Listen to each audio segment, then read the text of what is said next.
La civilizzazione occidentale moderna è l'anticristo. La nostra lotta è precisamente contro questo anticristo. Questa è la ultima battaglia, la lotta della fine della storia in un certo senso. Questa quindi per la Russia è una guerra di religione? La guerra della religione contro anti-religione o contro il satanismo moderno liberale. Questa è la guerra santa delle civiltà, delle culture che non sono d'accordo a diventare come l'Occidente. Questa è una battaglia contro i nostri valori, volete abbattere la democrazia, la libertà. Questo sistema dei valori moderni, occidentali, post-cristiani, post-tradizionali non vale niente. Non sono i valori sacri, sono le forme della distruzione dei valori, delle gerarchie, delle spiritualità, dell'ordine religioso per identità profondamente tradizionale e cristiana dei russi non sono niente. Secondo lei quindi l'Europa sbaglia a sentirsi più forte in virtù di questi valori? La Russia reagisce contro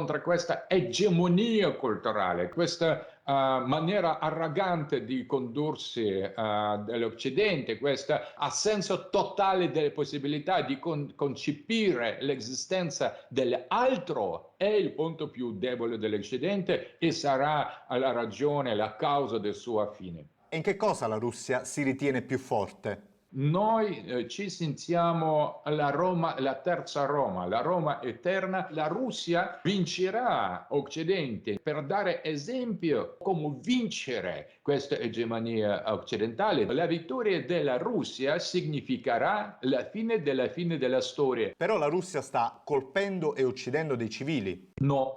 Il progresso dell'esercito russo è lento, precisamente per la ragione che tutti i nostri truppi hanno ricevuto l'ordine molto serio e molto grave non colpire gli oggetti civili. Tutti oggetti civili che sono distrutti nel corso delle battaglie nell'Ucraina sono oggetti militari distrutti da noi o oggetti civili distrutti dai ucraini e nazionalisti per attribuire la colpa di questo ai russi. Secondo lei è possibile che si faccia ricorso al nucleare? Credo che sì. È molto difficile da dire questo, ma l'unica potenza mondiale, l'unico centro nel mondo che può scatenare questa guerra nucleare è gli Stati Uniti. Se gli Stati Uniti decideranno di intervenire direttamente nel conflitto, questo sarà identico a cominciare la terza guerra mondiale e la guerra nucleare. Zelensky però aveva proposto di incontrarsi e parlare per la pace. Perché Putin rifiuta?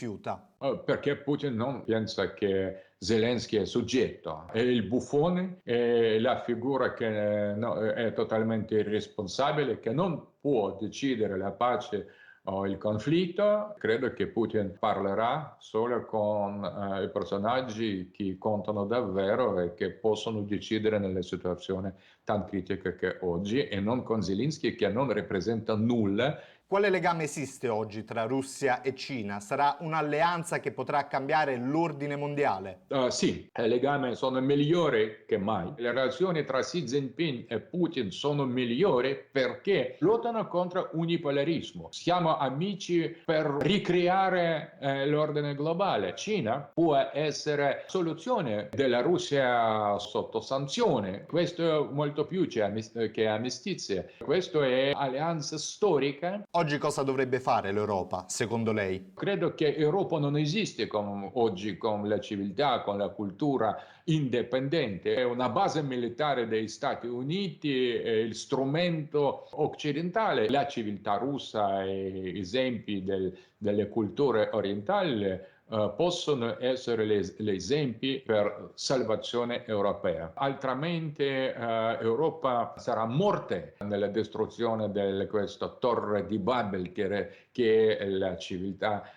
globale liberale. Europa attuale morirà. La Russia con Putin è diventata più forte e ha cominciato a riacquistare certe zone. L'idea della Russia che vuole diventare il polo indipendente e sovrano, la spiegazione perché questa operazione militare. Su gay e gay pride, lei concorda con il patriarca di Mosca? Questa è la guerra contro i gay? Non si tratta della guerra contro omosessuali. Il fenomeno dei gay è, per noi cristiani ortodossi, è semplicemente peccato. Come tutti i peccati esistevano, esistono e esisteranno. Questa è la lotta contro normalizzazione del peccato. Questa idea di obbligare a tutti di essere d'accordo con i valori del LGBT+, distruzione delle famiglie. La cultura occidentale liberale ha dimenticato totalmente che è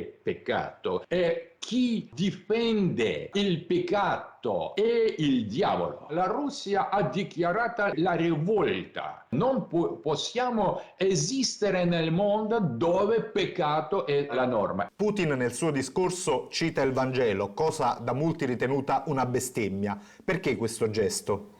L'Occidente moderno, la civiltà anticristiana, è basata sulla distruzione dei valori cristiani, del Vangelo, del cristianesimo nella cultura, nell'educazione, nella politica, nella scienza. Le parole del nostro Presidente sono la manifestazione della verità evidente. La nostra lotta è precisamente contro questo anticristo. Il vero scontro delle civiltà è precisamente oggi la grande civiltà con arma nucleare russa contro questa egemonia dell'Occidente. L'unica che può decidere di trasformare questo scontro delle civiltà nel conflitto nucleare è gli Stati Uniti, Joe Biden e la gente intorno di lui. Esiste questo rischio? Qual è la sua opinione su Biden? Credo che Biden rappresenta il maniaco totalitarista che ha voluto bombardare Jugoslavia,